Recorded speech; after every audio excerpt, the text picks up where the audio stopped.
Shalom. First and foremost, I'd like to give all praises, honor, and glory to Yahweh, Bahashem, Yahushai, Bahashem, Rakakwadash. Double honors to the elders and the apostles, a great millstone that rule well, and peace and salutation to the elect of Israel. To you, I say Shalom. Lord, one of his blessings is edifying to the flock of Yahweh, Bahashem, Yahushai. And, the flock of Yahweh, Bahashem, Yahushai consists of these so-called blacks, Hispanics, and Native Americans for the most part. But of course, there are other people in other nations that look like other nations, but are truly the seed of Israel, man. Truly the seed of Jacob, all right? Whose name was converted to Israel after he got into the wrestling match at the end of the day with the angel, man. All right, but nonetheless, the majority of the Lord's chosen people are in America. And I say that to say because you look at what's going on in Palestine, and you read and you see the images of what's going on, and it's like, damn, these niggas are going through it. But at the end of the day, that's nothing compared to what's gonna happen to America, man. What's gonna happen in America, all right? What you're seeing in Palestine, what's happening to the so-called Palestinians in the Gaza Strip, is a prelude or a preview to Jacob's trouble, man. Daniel chapter 12 and verse 1. And at that time shall Michael stand up, the great prince, which standeth for the children of thy people. Again, the people of Yahweh Bashem Yahushai are you so-called blacks, Hispanics, and so-called native and Seminole Indians, man. And there shall be a time of trouble, such as never was since there was a nation even to that same time. And at that time thy people shall be delivered, every one that shall be found written in the book, right? Again, showing that A, salvation isn't for everybody. B, salvation isn't even for every Israelite, man. Salvation is only for the ones, for the elect that are found written in the book, man. Alright? So when you see these stories and these headlines, these videos, and these pictures of what's going on, in the so-called Middle East, in the Gaza, getting bombed, brother sent in the chat how, Israel shot a U.S.-made missile or a missile at a hospital that had no warhead in it, and inside the missile was just blades, really, and blades just sliced through. I think it was like 6 blades that just sliced through, and 100 meters in each direction, man, just to cut through people, man. The point wasn't to demolish, but to fucking inflict pain and suffering, man. I remember reading in a quote from somebody that was on the scene at that hospital, and they were saying it was rare to find a body with all the limbs attached, man. So now I see that missile, I was like, damn, that makes sense now, because a lot of people that died, they died when missiles would go off and they die under the rubble and things of that nature. They aren't like blown to bits. They're like aiming at buildings and structures, things of that nature. But when I read that, it makes sense at the time. But now seeing the image of the missile the brother put in the chat, it made sense how you could see it was hard to find bodies with all the limbs attached, because they didn't die from chaos of an explosion. They died from a surgical strike where blades cut them in pieces, man. But even then, that's still only nothing compared to what's coming, man. All right. As Daniel 12 and 1 says, there shall be a time of trouble such as never was since there was a nation even to that same time. So a time of trouble is coming that, has never happened before. And when you read about what's going on to the so-called Palestinians, right, there's a lot of Jake amongst them too. But when you read what's going on to the so-called Palestinians, a lot of them are saying that how this is the same thing that happened to them in 1948. Which proves that, they've been through this before, so it's not a time like never before. It's reminiscent to 1948, where they were expelled, right? And it's not their land. This is why they're going through the things that they're going through now. Because really, this is you got so-called Israelis, so-called Palestinians fighting over land that didn't belong to them in the first place. And then when you read I think it's Second Kings. Let me see something real quick. You know, this is just a spiritual extrapolation right here. Second Kings chapter 17.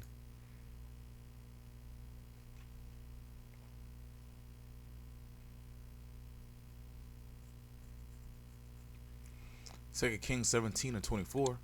And the king of Assyria brought men from Babylon, and from Kutha, and from Ava, and from Hamath, and from Sepharvaim, and placed them in the cities of Samaria instead of the children of Israel. And they possessed Samaria and dwelt in the cities thereof. And so it was the beginning of their dwelling there, that they feared not the Lord Yahweh Bashem Yahshai. Therefore the Lord Yahweh sent lions among them, which slew some of them. Wherefore they spake to the king of Assyria, saying, the nations which thou hast removed and placed in the cities of Samaria know not the manner of the Most High, of the power of the land. Therefore he hath sent lions among them, and behold, they slay them, because they know not the manner of the power of the land. Right. And this is what you're seeing, man. You're seeing other nations dwelling in our land, and the Lord sending lions among them. Now, the metaphorical lion will be the sword, which is Esau Edom. Right. In this scenario, I'm bringing out which is Israeli versus so-called Palestinians. Right. So the Lord sending lions among them because they know not the ways and the manners of praising Yahweh Ba'Shem Yahushai. That's why you see videos of bombs going off, and they're calling upon Allah, man. Obviously, Allah is not working, man. All right. Now, the Jake that's scattered among them, if they call Yahweh Ba'Shem Yahushai, maybe and change their ways too. Maybe things would be different, right? And I follow this one lady or a couple of them from the Gaza Strip. She's basically like an Instagram reporter. So she records what she's going through. She records the things that she sees, and she posts them online, right? I follow a couple pages like that, a couple people like that, Cause I follow people in Israel too, cause I like to see both sides of the story before I make an assumption or make a judgment. Cause you only see one side of the story, your judgment will be biased. Like, you won't know what to think, man. But this one lady, I think her name is Bizan, Bisan. Through her name is Wizard, but nonetheless, in this video here, she's walking through and explaining how she's looking for food to eat. Because Israel has cut the power, the electricity. They cut off supply chains, and so resources can't get in.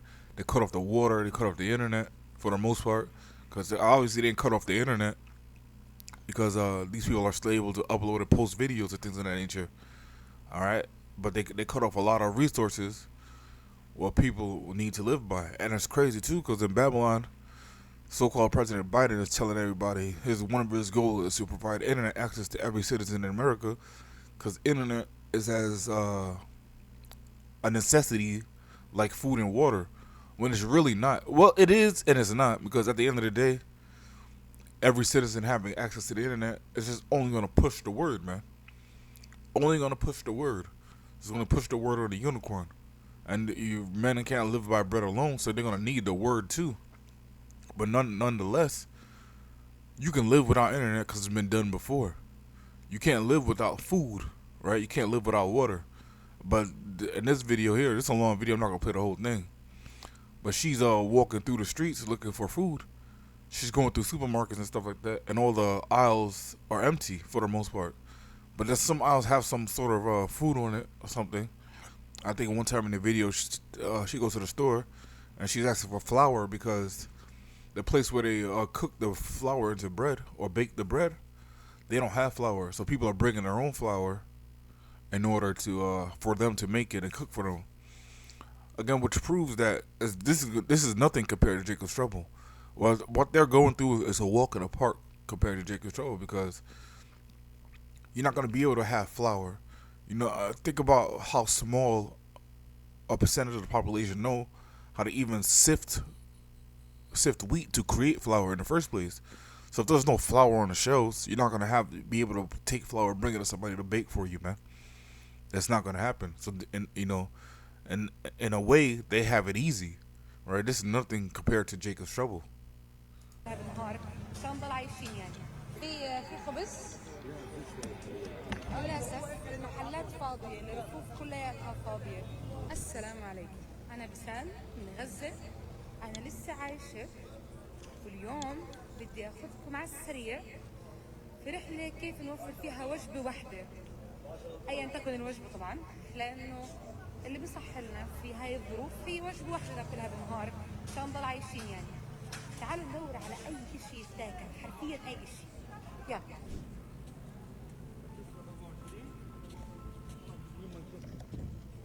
مخابز مسكرة من زمان على فكرة، من 6 أيام، بس أنا حبيت أورجيكم اللي هي مسكرة.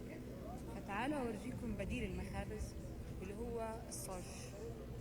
نعم رجعنا للصاج اللي بنعمل على النار. الناس حاليا اللي قادر يكون في عنده طحين بيعمل خبز على النار عشان ياكل. فيلا نشوف إذا بنقدر نجيب صاج. في خبز. And this is why a glimpse of, you know, how Isaiah 4:1 can come to fruition, right? Because where these women are going to go to feed themselves, to take care of themselves, you know.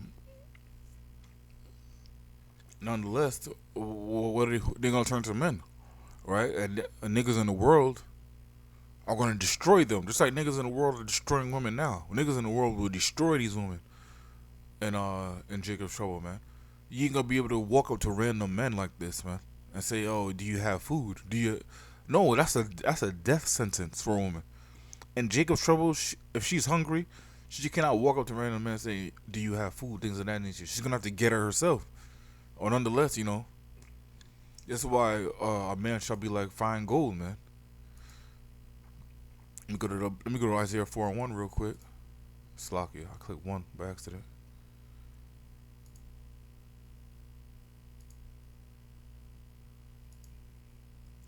Isaiah chapter 4 verse 1. And in that day 7 women shall take hold of one man, saying, we will eat our own bread and wear our own apparel. Only let us be called by thy name to take away our reproach. Right? She's going to stores looking for other people's bread. And then in the day of Jacob's trouble, these women will be saying, you know, we got our own food. You know, just basically let us be called under thy banner, under thy name. Because the name, putting your name on something implies ownership, and it's also a form of protection, man. خبز. يعني هو لازم الناس تجيب طحين، لازم الناس بتجيب طحينها وبتمثل لها اياها.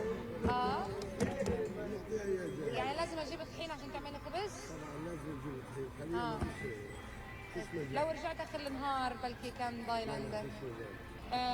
في خبز بس ولو 3 يعني شيء بسيط. بس ماشي شكرا.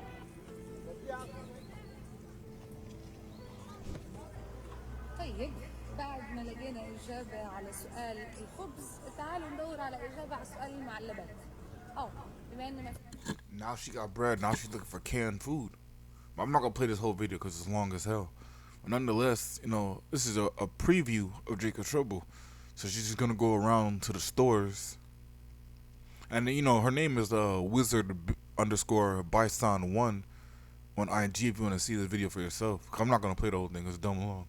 But she goes to the stores and she's looking at the shelves, and the shelves are like 80% empty.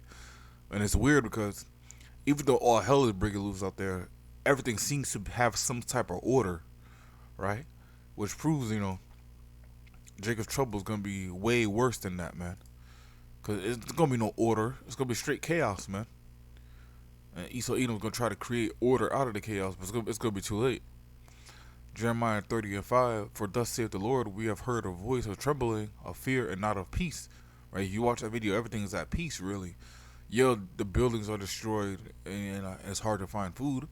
But she's looking for luxurious items. Like in Jacob's Trouble, bread might not be a luxurious item like that, because it's easy to bake bread. But if you're starving, it's going to be a luxurious item. But now she's looking for canned meat and canned food, which is the spirit. Because brother was talking about recently, you know, having some canned food on deck, you know, just in case we all hell break loose, man. Because we're coming to those times. Because if you look at the expiration date on a lot of canned food, not only do they last for years and years, like if you go to the store now and buy canned food, It's November 2023. It might not expire until 2026, 2025. So they last for a long time. And also that they last longer than the expiration date. They just put the expiration date for safety, and so they don't get sued just in case somebody eats it after the expiration date and gets sick. They'll sue them. So they just put but food could be eaten after the expiration date. Not all food. I'm talking about canned food. Food Canned food can be eaten after the expiration date. I think there's videos on YouTube where people eat canned food 20, 30 years after the expiration date. They just find it and it's still edible, man. Now, I'm not suggesting that, but in Jacob's Trouble, you're not going to have a choice, man. Jacob's Trouble, you might come across a can of, I'm not going to say tuna, because I want to eat tuna 10, 20 years after the expiration date. That's wild. But you might come across a can of beans, and beans are high in protein, high in fiber, so when you eat beans, they fill you up. You come across a can of beans, and it's 6 years past the expiration date, you better eat that shit, man. Dude, these are luxurious items. When there's a time of no food, but food is a scarcity, and food is rare, you gotta get it how you live, man. And this is why all hell is gonna break loose. Second Ezra talks about how neighbors are gonna destroy each other with a sword for the lack of bread, man. Right? You see, there's a lack of bread in the Gaza Strip now, but everything is still in order. Now, wait till some shit like this happens in America. And not only there's a lack of bread, lack of electricity, there's no police, there's no 911 you could dial, and everybody has guns. All hell is gonna break loose in this place, man. Americans have no order. The only reason society is in some type of order because of fear of going to jail, fear of being publicly labeled and shamed. Oh, because if you're labeled as a rapist, that's a shameful thing. Even if you're innocent, if you're potentially a rapist, a lot of people that get accused of rape and their image is forever tarnished. So this is why you're not seeing serial rapists all over the place. But wait till all hell breaks loose and there's no TV and there's no electricity and there's no police you could call, there's no jails, really, there's no trial where people just say, oh, you're going to jail, you go sit in prison, sit in jail until your trial. Wait till all that is done away with and see how these people react, man. That's what the Joker said in the Batman movie, and Heath Ledger Joker. He said people really are only something about people in chaos, man. I forgot what it was, but he was on point, and he was right. The only reason people aren't nice people only portray the image of being nice because they don't want to be labeled as something else. But wait till society is at an all-time low and nobody's able to eat and things of that nature, man. See how people really react. You see how people truly treat you, man. Jeremiah 30:6, ask ye now see whether a man doth travail with a child. Wherefore do I see every man with his hands or his loins as a woman in travail, and all faces are turned into paleness. Right? And you see glimpses of that when you watch these videos of these men seeing their children perished, man. And then you see that and you're like, whoa, they're crying, their hands are on their loins, they turn to travail. But again, like I said earlier, that's nothing compared to what's going to happen here in America, man. There's nothing compared to Jacob's Trouble, man. It's a walk in the park, man. Because they're still being buried. There's still hospitals over there. You think Jacob's Trouble hospitals are going to be running, operating? Nah, none of that, man. Verse Jeremiah 30:7, alas, for that day is great, so that none is like it, right? No day is going to compare to the days of Jacob's Trouble. Even what's going on in Gaza now, man. Bombs going off with no fucking warheads, with just straight razors and blades in them. It's cutting people in half, aiming at hospitals, aiming at so-called churches, which are the mosque, right? With no retribution, man. Right, you got some so-called Palestinians that are fighting back, shooting at Israeli IDF soldiers, taking them out, shooting missiles and destroying their tanks of that. But it doesn't compare, man. They don't have the firepower that Israel has. But again, that's not going to compare to us, Jacob's Trouble, man. So that none is like it. It's even the time of Jacob's Trouble, but he shall be saved out of it, right? Jacob's Trouble is really Judgment Day, a precursor to Judgment Day. So it's like, who is Jake fighting against in these days, man? Jake, you see Jake coming against the men of the Lord, or really he's doing that to his own detriment, man. Why are you coming at the men of the Lord? Jake has the freedom, even though it's not as easy, but Jake has the freedom to serve Yahweh Shem Yahshai in Babylon. It's not as easy because, there are things sometimes we gotta do on the Sabbath day. There are things, we can't serve the Lord 100% like we will in the kingdom, right? But Jake has a choice to do so. But instead of that, Jake chooses to serve every other god under the sun, man, even himself. So really, Jake is doing this to his own detriment, man, because Jacob's trouble is coming, and he's on here praying to Jesus, praying to Allah, praying to Buddha, and things of that nature, man. Well, really, that's going to get him destroyed at the end of the day. Like he's destroyed now. I'm going to wrap it up with that. Lord willing, this lesson was edifying. Again, I want to give all praises, honor, and glory to Yahweh, Bahashem Yahushai, Bahashem Rakakodash. Double honors to the elders and the apostles of Great Millstone that rule well. And peace and salutations to the elect of Israel. Until next time, I want to say Shalom and Abad Babal.